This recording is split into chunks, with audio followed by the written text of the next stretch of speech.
What is up, YouTube? It's your boy LeeWalk71, replaced Day with a 4, and I am back again with another wrestling review. This one being WWE SummerSlam 2021. I don't know which edition SummerSlam this is, which anniversary edition or whatever. Before I even start, I first have to say I don't know. It was extremely hard for me to find motivation to want to record this review because the show itself just wasn't the best SummerSlam. It almost felt like an afterthought of a show. I mean, outside of a couple, polarizing moments and stuff, don't mind that. That's just my lighter.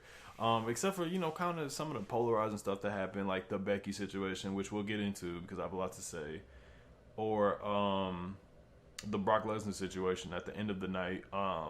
That's like stuff that happened in the show. I just kind of was just like, eh.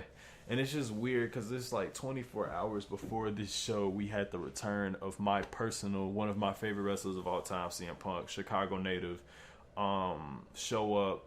And it seemed like everybody was happy. Motherfuckers was crying. Shit, I was close to crying at one point, but it was just so much positivity in pro wrestling. Like, it's been a long time where wrestling fans have all been positive about something. I can't even think the last time. Maybe Kofi Mania was the last time where it was like every single person was excited for this one moment, and it seemed like everybody just had a very optimistic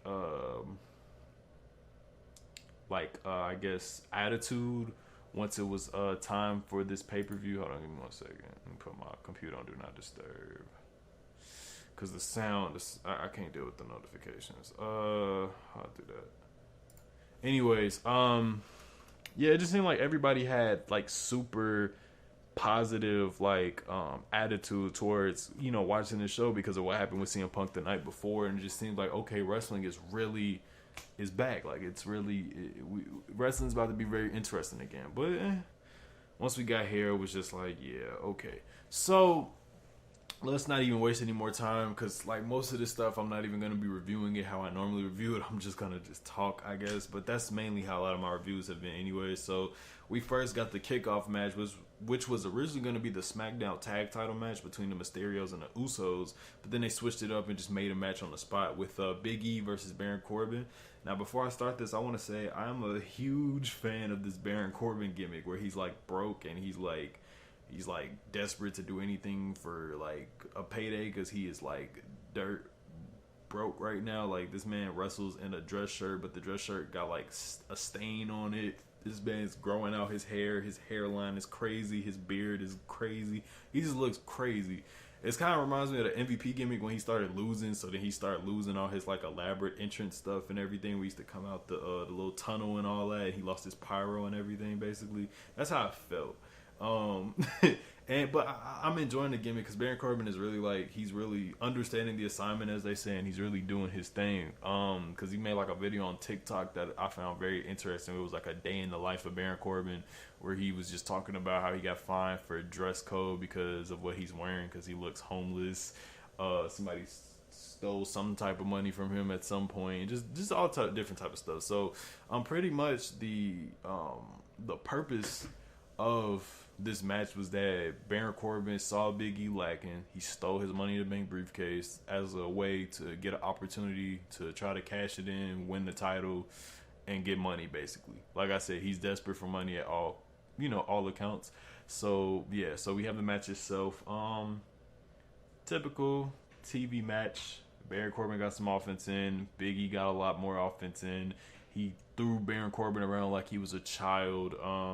At one point, Baron Corbin tried to run away with the briefcase before Big E pounced him into the barricade, and then eventually hit the big ending. Or no, he hit that spear, and then he did the big ending and won the match, and he got his briefcase back. So that was that cool little moment. Big E got the the proper reaction he was supposed to get, being Big E and everything of that nature.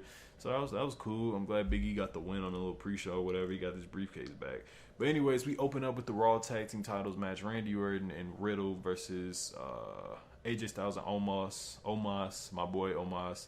Or as people call this team with Orton and Riddle, Team RK Bro. The match itself wasn't that long, honestly. Nothing crazy happened for the most part. It seemed like Riddle was taking a lot of the offense in. He was getting dominated by Omos at one point, getting slammed, getting tossed around. Omos throwing himself into Riddle. Basically, at the beginning, AJ Styles did start to wrestle with Riddle, but then he started getting frustrated. Then eventually Randy Orton comes in, and then it's just a one-on-one basically between Orton and AJ Styles, and then eventually what happens towards the end? Because I really don't remember most of this match. Because it wasn't really much to remember from this match for the most part. It was like the win was the most important part of the match. But basically AJ Styles tries to go for a phenomenal forearm after AJ had did a moonsault DDT on Riddle on the floor to take him out. So yeah, once he tries to go for that, AJ rolls out the way, and then he tries to block a RKO, but then eventually gets hit with an RKO, and they lose the tag team title. So the new Raw tag team champions are Team RK Bro. They celebrate, the fans go wild. It's a cool little opening match. I mean, it did what it was supposed to do. Omos still looked strong. He was never knocked on his back or anything. If he ever was taken out, he was taken out of the ring. But for the most part, he looked good, and that's the most important part. AJ Styles is going to do what AJ Styles does, and vice versa for Team RK Bro. Anyways, after that, we have the next match, Eva Marie versus Alexa Bliss. Alexa Bliss is now the Fiend since they got rid of the original Fiend. It's Alexa Bliss now. Match itself, I can't even... I really can't even tell you what happened in this match, because during most of this match, I was rolling up. And then after that, I kind of just blacked out after Eva Marie slapped Alexa Bliss with the doll. And I guess there were Bray Wyatt chants. And then after that, next thing I know, I turned my head and Alexa Bliss music is playing. And I guess she won the match. After the match, Alexa Bliss leaves the ring with her doll. And we're still keeping this gimmick going. And then after that, Doudrop or Piper Niven announces the loser of the match, Eva Marie. And then she wears her robe. And then, yeah. I guess I don't know, and it's I really can't even tell you what was the build up for this match or anything, because I haven't really been watching Monday Night Raw lately, because Raw has been so just bad. It's so bad because it's a lot of the matches that I've seen were matches I've seen 2 months ago. Why is Damian Priest still wrestling John Morrison and The Miz? Nah, that doesn't make sense. So, and usually by the time I stop watching Raw, it's usually when their segments come on, the Alexa Bliss and Eva Marie stuff, because it's just so, I'm not trying to watch Alexa Bliss do all this Fiend stuff, and then she's not even fully committed to the Fiend gimmick like that, to me. But anyways, it is what it is. After that, we got the United States Championship match. We got Damian Priest versus Sheamus. Really decent match. It kind of started off very slow. I did not like it at the beginning, but towards the end, once I rewatched it, I kind of thought they was turning up towards the end, because it just really kind of turned into a strong style match in a way. At one point, Sheamus headbutts the shit out of Damian Priest, shoot headbutts him, because he has on because I think Sheamus broke his nose in a match on Raw. He has on a protective mask, so he's kind of wrestling with it and kind of using it as a weapon. So he headbutt the piss out of Damian Priest, and I was like, ooh. And then they put it in slow motion. At one point, Damian Priest started to come back with his kicks and everything. Sheamus caught Damian Priest in midair with a running knee on some Kenny Omega shit. That was pretty dope. We get towards the final stretch of the match. Damian Priest is in a heel hook from Sheamus. I don't think I've ever remember seeing Sheamus do a heel hook, so that was pretty cool to see him do that. And then Priest basically just snorted some cocaine, and he just powered up. I guess he powered up, and I think he called Sheamus a bitch, and then he just started punching Sheamus, and then eventually hit the South of Heaven choke slam, and then eventually hit the lights and won the championship. So that's actually pretty cool. I gotta give WWE credit. They have been making Damian Priest look strong. I don't think he has lost in a one-on-one singles match since he's been on the main roster. So we give WWE crap for when they don't, put somebody on the main roster. But I give them their credit when they do put somebody on the main roster. And this is one of those situations where, hey, they push Damian Priest. He won the championship. Let's see what he does with it. I felt like his NXT run with the North American title was cut too short, so hopefully they can kind of redeem that with this U.S. title run. I mean, he has opponents. You got Ricochet, you got Sheamus, you got you got Angel Garza. They don't use him. You got Humberto Carrillo. They don't use him either. But he has like people to go against, and I feel like it works better with him as champion, and especially since he's looking like a more dominant champion in my opinion. So I'm with that. So after that, what do we get after that? Okay, so was that after this match? Well, no, okay, well not this match. So after that, we get Rey Mysterio versus the Usos. We get the Mysterios, Rey Mysterio and Dominic Mysterio versus the SmackDown Tag Team Champions, the Usos, Jimmy and Jey Uso. Pretty good match. The Mysterios came out with a Macho Man inspired attire, and I'm pretty sure it was from a SummerSlam event from like the 80s or early 90s. It was, the pink and yellow Macho Man. Whenever you think of Macho Man, that's the color you think of. That's what they had on. The match itself was cool. Dominic started the match. He did the Three Amigos, which was cool. It was a lot of Eddie tributes from them, but it's like if anybody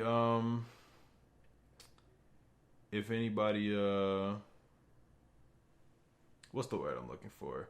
I can't think. If anybody is gonna do the Eddie Guerrero tributes, I would prefer it to be the Mysterios. But anyways, for the most part, the Usos like pretty much was dominating Dominic. Dominic got some offense in, little springboard stuff, just dives on the outside and everything. But he was pretty much just getting beat up by the Usos. Eventually, he sets up for the hot tag for Rey Mysterio. Rey Mysterio is a god. He's a GOAT to me. So like, of course, he gets the hot tag. The fans go crazy. He reverses one of the Usos' moves into a DDT, which I thought was pretty cool. Dominic gets like tossed off the apron to the outside, which was crazy, and that pretty much took him out. It looked like Rey Mysterio at one point was gonna he hit the 619, and it looks like he was going for the frog splash, but Jimmy Uso got his knees up to block it, and then after that they pretty much just super kicked Rey Mysterio to death. They hit him with a double super kick and then a splash, and the Usos retained the championship. It was a pretty good match. Pretty cool match. I kind of thought their match at Money in the Bank was a little bit better in my opinion, just because of the unique finish. But this match was cool. I don't know. I just feel like they could have had a better match. Their match was kind of like, I don't know. It just felt like they had to rush it for time so that they can fulfill their other segments and other stuff. But it seems like after what I just saw with that Becky situation, I don't know. Oh, and it's next too. So yeah. So after that, we get a couple more segments. We get one segment with Tiffany Haddish where she actually interviews Damian Priest, who just won the U.S. title, but she doesn't call it the United States Championship. She calls it the National Championship, which means that Tiffany Haddish clearly watches NWA and calls the United States Championship by its original name, the National Championship. Hey.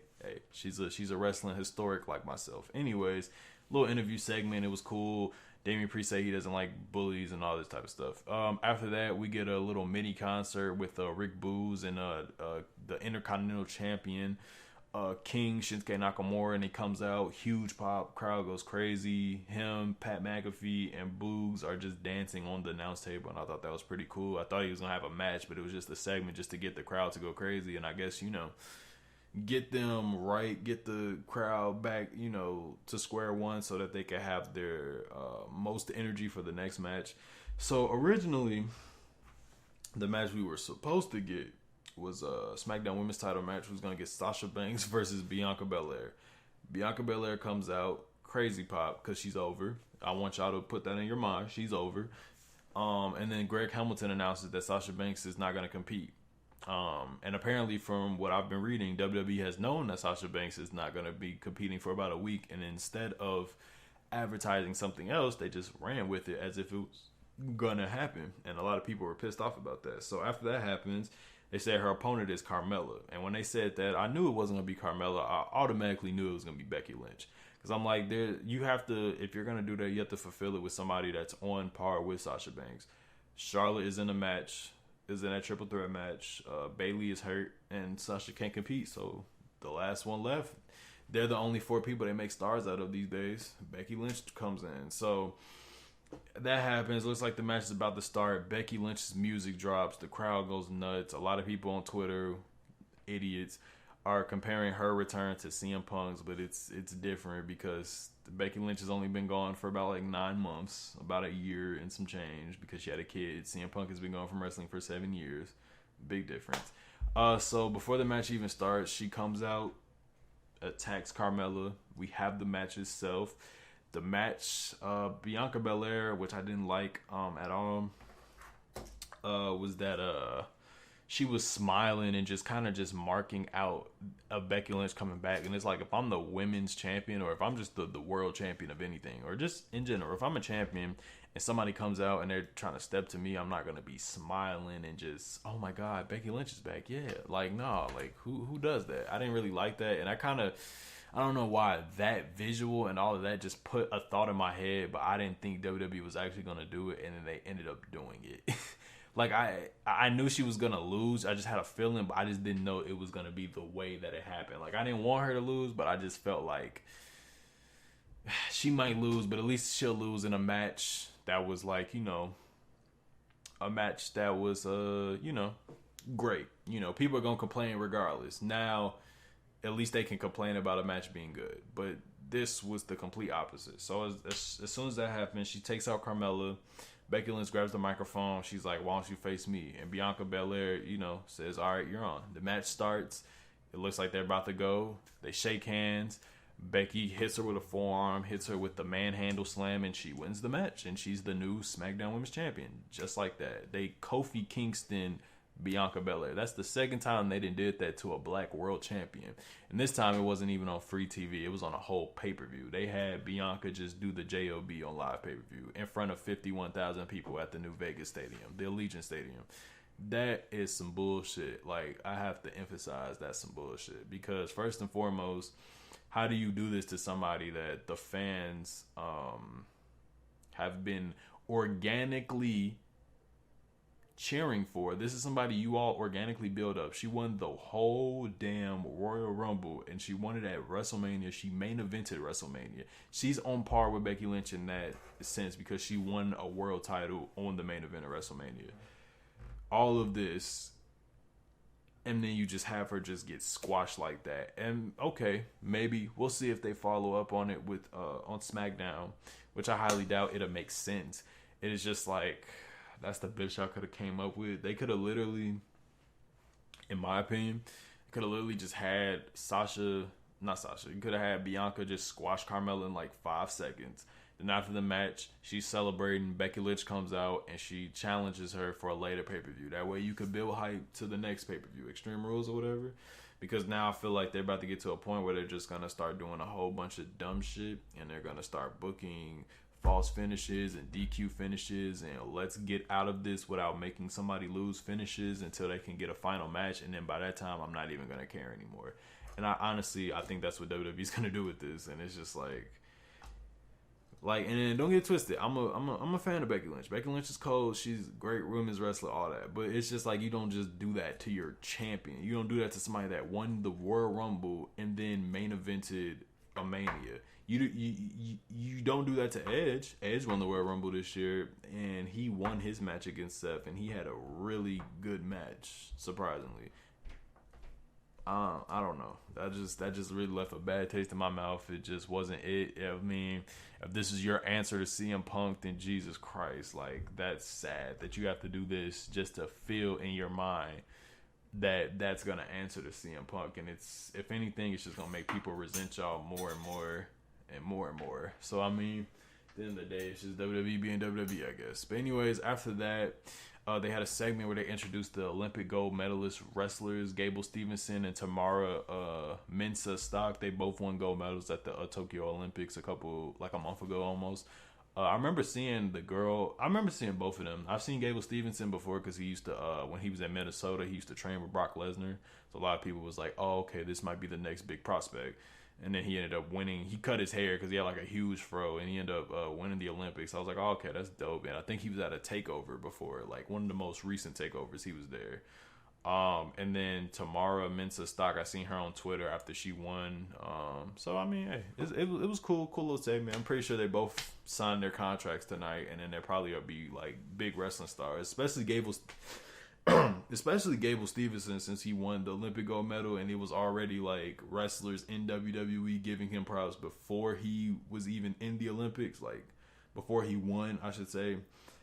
People was giving him props and stuff. So I mean, I'm pretty sure they both signed, or at least I can almost confirm Gable Stevenson is either did sign or he's going to sign at some point. Like it would be dumb of WWE to not sign him.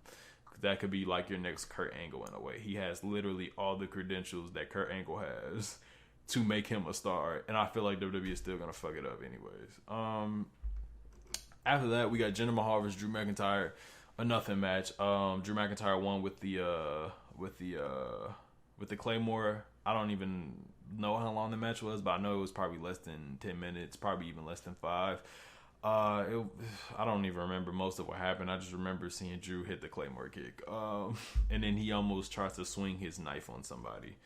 Anyways, after that, we got the triple threat match for the Raw Women's Championship. Charlotte Flair, Rhea Ripley, and Nikki ASH, or Nikki Ash, almost a superhero, who is, believe it or not, the Raw Women's Champion. Match itself was okay. They immediately kind of killed her credibility, Nikki's credibility, to me, because they just pushed her to the side like she was nothing, and it was just like one-on-one match with Charlotte and Rhea for a second. Eventually she got back in, and she does what she does in most of her matches, which is doing like dives on people and different stuff of that nature. But a lot of the stuff from this match that I remember is from like Charlotte and Rhea. At one point, Charlotte tried to do the Andrade back elbow, and it did not look good at all. I really don't even remember anything Rhea Ripley did in this match. Like, I can't even tell you. That it's actually kind of sad, because these are supposed to be like the top 3 women on Raw, and it's like Raw has like a good women's roster, I think, besides all the gimmicks and stuff. I mean, they have, for God's sakes, they have Asuka, and they can't even find anything to do for her. But yeah, I don't remember anything Rhea Ripley did in this match, to be honest. At one point, she went for a riptide, and it got reversed into a DDT by Nikki Ash. Charlotte did a moonsault to the outside like she does in every match. What else happened in this match that I could think of? It wasn't really much to this match, in my opinion.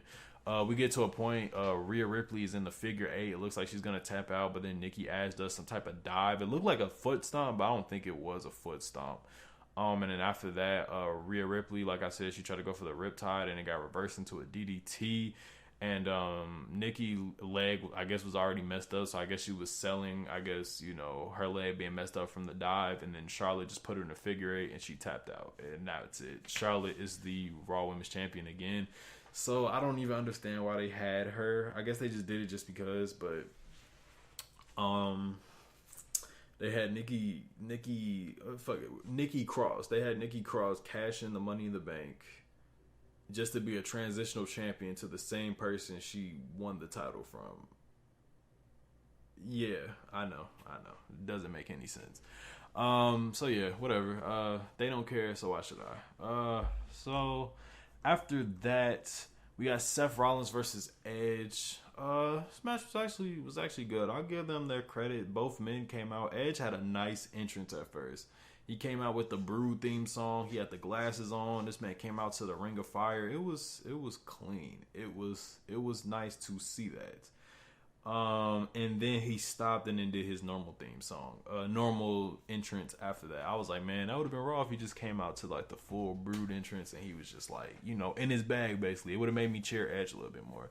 Match itself was great. It was pretty much what a versus battle was, where, versus battle, one person, artist does 20 songs, another artist does 20 songs, and they go back and forth. That's what this match was. It was a versus between Seth Rollins and Edge, and it made for a great match. Both men did a lot of incredible stuff. Edge did a swinging neck breaker off the top rope. I don't even remember the last time I've seen that before.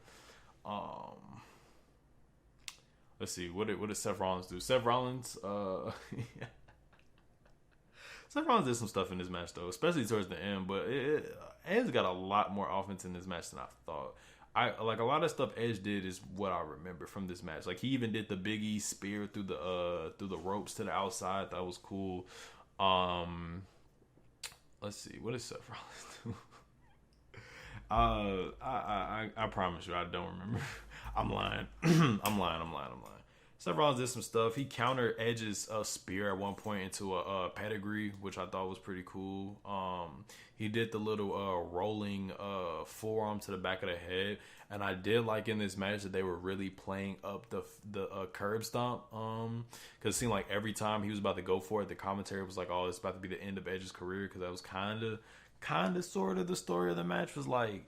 It was kind of like two different stories of this match. It was pretty much like they're just like Edge. No, Seth Rollins is feels like he's a better version of Edge, and Edge feels like he's the original better version before Seth Rollins or whatever. And then the other story is, Edge almost curb stomped him like a long time ago, and it seems like if he does hit the curb stomp, it's gonna end Edge's career. So they really played into that. Yeah, they really played into that. Edge did a bunch of moves, though. He did the glam slam, which I thought was cool.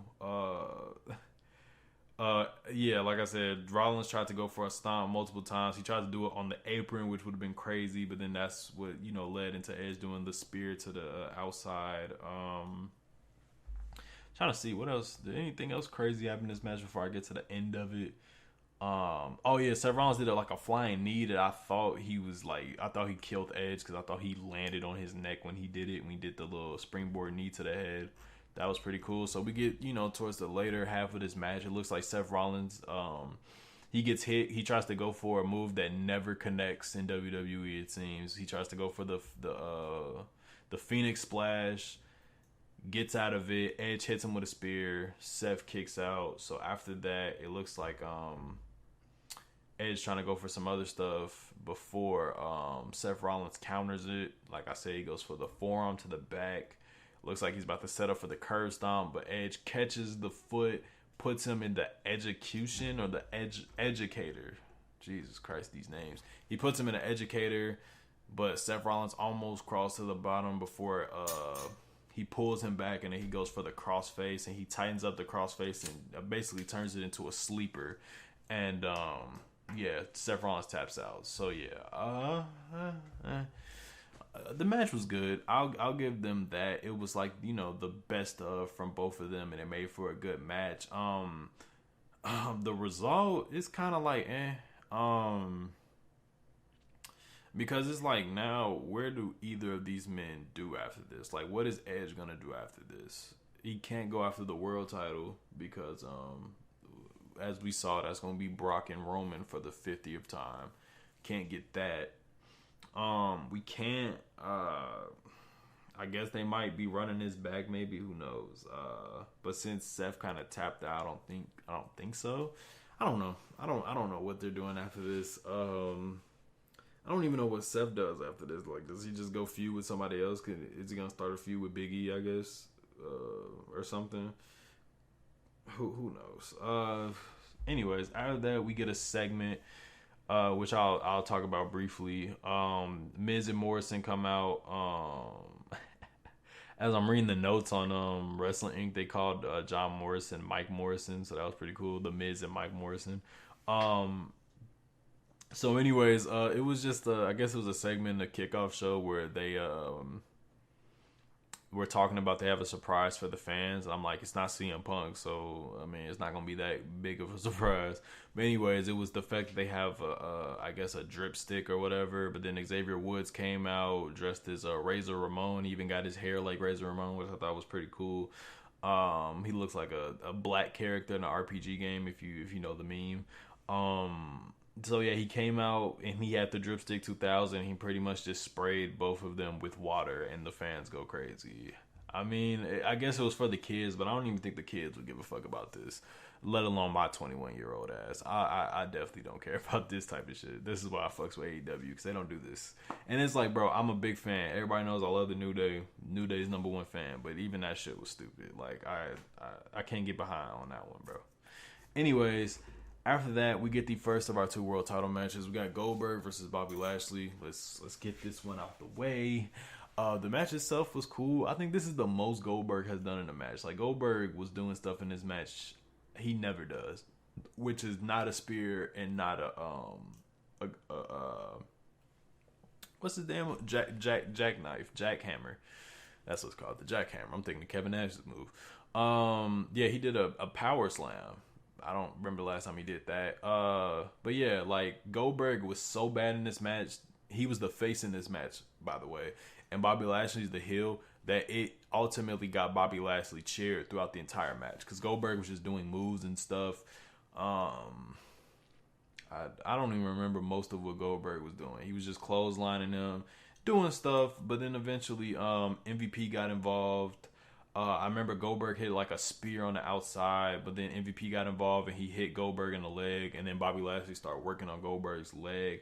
So after that, Bobby Lashley just started doing a whole bunch of, he just started dominating. He did the one-arm spine buster. He did the thing where he runs his opponent to the ring post. He did it on Goldberg like twice. It looks like he was about to set up for a hurt lock at one point, but Goldberg got out of it. But then we get later towards the end of the match, Bobby Lashley is setting up for his spear, but then Goldberg just falls to the ground, and then the match ends by referee stoppage. So Bobby Lashley retains by referee stoppage, I guess. At one point, Goldberg almost killed Bobby Lashley. He was trying to do the thing because Bobby Lashley, for whatever reason, just decided to get on the top rope, knowing Bobby Lashley doesn't do that. And he, it's the spot where, the opponent that catches, the wrestler catches opponent slipping off the top rope, and he'll just flip him off onto the ground. I mean, not onto the ground, onto the, the ring mat from the top rope. Yeah, Goldberg did it with like as much effort, as little as effort as possible. And Bobby Lashley almost like landed on his neck. And if he were to land on his neck and he was like taken out because of that, I think WWE would probably have to reconsider working with Goldberg at that point. Like, that's what it would have taken for us to not see Goldberg anymore. He would have to like fuck somebody up that's like the world champion or something. But anyways, the match is over. Referee stoppage. Bobby Lashley wins. The crowd's just like, what the fuck? After that, Bobby Lashley is mad, so he just starts attacking Goldberg's leg with the chair. Goldberg's 15-year-old son gets involved, and he gets put in a hurt lock like crazy. I guess he learned why you don't just jump on black people. You gonna get your ass beat if you do some stupid shit like that. So especially a black man like Bobby Lashley, he got all the B's, bro. Buff, bald, black, Bobby. But yeah, he got choked out. So after that, Goldberg, I guess he awoken from getting his ass kicked, and he like covered his son and was like, "I'll kill you" and all this. So I guess that means we're gonna get these two running it back at Saudi Arabia, and Goldberg is probably gonna win in Saudi Arabia. So yeah, whatever. Fuck WWE. Anyways, we get to the main event, the match everybody's been waiting for, Universal Championship match, John Cena versus Roman Reigns. John Cena comes out. They really want to milk the fact that he's a 16-time world champion, so he has a t-shirt. It's like a Super Mario Brothers ass t-shirt, which the Young Bucks have used before and CM Punk has used before, if you've ever seen their t-shirt designs on Pro Wrestling Tees. It's basically the Super Mario 3 cover, if you remember, where it's like him flying in the sky, but it's Cena, and it says like 16 time, yada, yada, yada. Then it's got on the back, which was the best part of the t-shirt, and I really wish the t-shirt was real, but it's an NFT t-shirt, which means that shit costs bread. It costs like $1,000 fucking dollars just for that t-shirt. Crazy. But basically, the back of the shirt has all 16 of his world titles, and it actually has like the exact title design he won, so they ain't just like do the revisionist history where it was like all of the WWE championships he won was like the current WWE championship. It was like the undisputed championship, my favorite design. Then it was like the world heavyweight title, the big gold, and then the spinner belt because he created that one.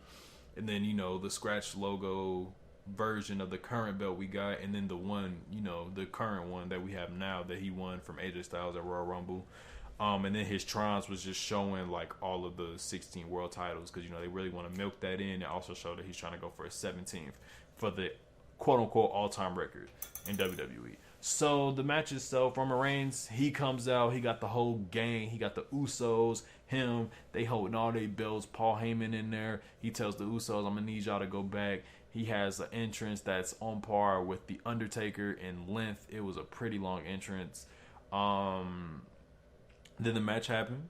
Pretty good match. I enjoyed it because it was in front of a crowd. I feel like this match would not be as enjoyable if it was in the Thunderdome. And mainly it's the stuff Roman does in his match where he really taunts his opponent and taunts the crowd because, the match started normally, but then eventually, like most Cena matches, he's getting his ass beat for like the first 10-15 minutes, and then eventually it'll pick up. And that's pretty much what this match was. He was just getting, beat up by Roman a lot. Roman just got to a point where he was just taunting. He was just taunting. He even grabbed the championship just to flaunt it in the crowd. He stood on top of the steps and everything. It was crazy. But then eventually Cena starts to, he starts to fire up, brother. And he goes for the 5 moves of doom. It looks like he's about to go for the 5-knuckle shuffle, but then Roman counters it into the guillotine, but then Cena reverses it into some type of a pin before he gets out. Cena eventually does hit the 5-knuckle shuffle, and then eventually hits the AA, and Roman kicks out. And Roman, I'm gonna give him respect because Roman knows how to milk the count. Like the way he kicked out right before the referee was gonna do like the 3rd count every time Cena hit the AA, because Cena hit the attitude adjustment like 3 different times in 3 different ways in this match. So after that happened, pretty much once again, let me see. I'm trying to remember what exactly after that, because like that was the big part. Then after that, he goes for that. Cena's upset. He goes for the STF, but then Roman gets to the bottom rope, and then they're on the outside. Cena eventually Cena hits Roman with the drive-by actually, which was crazy. Reverse psychology. Hits him with the drive-by, and then hits an attitude adjustment through the announce table, and then throws Roman back into the ring, and then Roman kicks out. So then after that happens, Cena tries to go for the top rope leg drop that he does, and then Roman catches him with a power bomb for a 2 count. They eventually go back and forth after Cena blocks a Superman punch, and then looks like Roman finally is starting to get some momentum going, and looks like he's about to go for the spear. He runs into the ring post, and then Cena does a super attitude adjustment off the top rope, and Roman kicks out at 3. Like literally, I have to give Roman his credit because he really got the crowd invested with the way he kicked out. It's just like little shit I noticed about that, and that's kind of like what I like about Roman. It's just the little details he got, because every time he kicked out, it was almost like, oh, if he didn't move, he would have just lost that title. And that was also kind of the story of the match a little bit, other than Cena calling Roman overrated, and Roman saying I'm about to get him up out of here because he's the same person he was before, and also the factor of nobody has beaten this Roman Reigns. But also it was like a little thing that was in there where it was like all it takes is 3, and Cena was like all it takes is 3, and then I'm the champion. And it seemed like they were really trying to milk that in, especially when Cena reversed that guillotine into a pin and Roman kicked out. But just all the pins, it was like all it takes is 3, and Roman, you almost lost it on 3 different occasions. So after that, pretty much Cena got packed up after that. Cena does the ooh-ah. He tries to go for the spear before he gets blocked by Roman, and then Roman hits him with the Superman punch, and then eventually spears Cena and wins the match. Got Cena the fuck up out of here. Send that man's back to Hollywood, so he can go make Suicide Squad 3 or whatever. So after that happens, Roman Reigns is celebrating, and not too long after he celebrates, Brock Lesnar's music hits, and the crowd goes nuts. Brock Lesnar comes out for the 60th time. People are acting like Brock Lesnar's been gone for 7 years. He literally leaves the company for like 6 months and then comes back, and y'all act like it's the same shit. Y'all act like it's something different. It's the same shit, and now we're even getting the same matchups. Brock Lesnar comes out. Well, at least he looks different this time. My man's got a beard, and he got the Goro like ponytail going on. So now Brock is like officially canon with being Goro. So that's pretty cool. He comes out, just has a stare off. Paul Heyman looks like he sees a ghost, and he also looks like scared because these are like the 2 people he has managed, I guess you could say. So yeah, and then the pay-per-view goes off the air, and actually after the pay-per-view goes off the air, Cena gets beat up by Brock Lesnar. He gets suplexed 3 times and then get hits with an F5, and then that was that. But yeah, that was cool just to see Brock Lesnar just show up like that. I mean, I prefer to like not see this match since we literally got this match like 3-4 years ago at WrestleMania. Then we got it at Saudi Arabia. Then we got it at SummerSlam, and I guess we're gonna get it again. And then 3 years from now, we'll get it again. So yeah, overall though, SummerSlam was okay. I give it like a C minus at best. That's just me really being positive. It was a C minus. The Cena match and the Edge match was cool. A lot of dumb shit though in between, and just a lot of just boringness. Like it's crazy how WWE can like make fans. It's crazy how AEW can make fans cry for CM Punk, and then WWE can make fans cry, but for a totally other reason. But yeah, I mean, the show is a C minus. The fact that they have to do all of this, which is the shit they do all the fucking time, which is, oh, ratings are down, bring out Brock Lesnar. Oh, Becky Lynch shows up, yeah. The fact they have to do all of this for CM Punk tells me that CM Punk is still that guy. Because if he's supposed to be somebody that they're not worried about, or somebody that they don't consider, they don't consider him somebody to them, you have to do all of this just to compete with just CM Punk showing up. Forget whatever else happened on Rampage. Just CM Punk showing up alone, they had to do all of this. So that just tells me everything I already knew pretty much about CM Punk. But anyways, that's the review for you all. C minus show at best. Damn near a D plus. If Brock didn't come out, it would have been a D plus. Which is crazy because I'm not even that big of a Brock fan like that. Like the current iteration of Brock, I loved Here Comes the Pain, Brock Lesnar though. But just seeing Brock Lesnar come out and just seeing how crazy he looks and everything, it's yeah. But anyway, guys, you know what to do. Like, comment, favorite, subscribe, do support me. Follow me on all my social media links down in the description below. Anyway, guys, I'm out. Peace.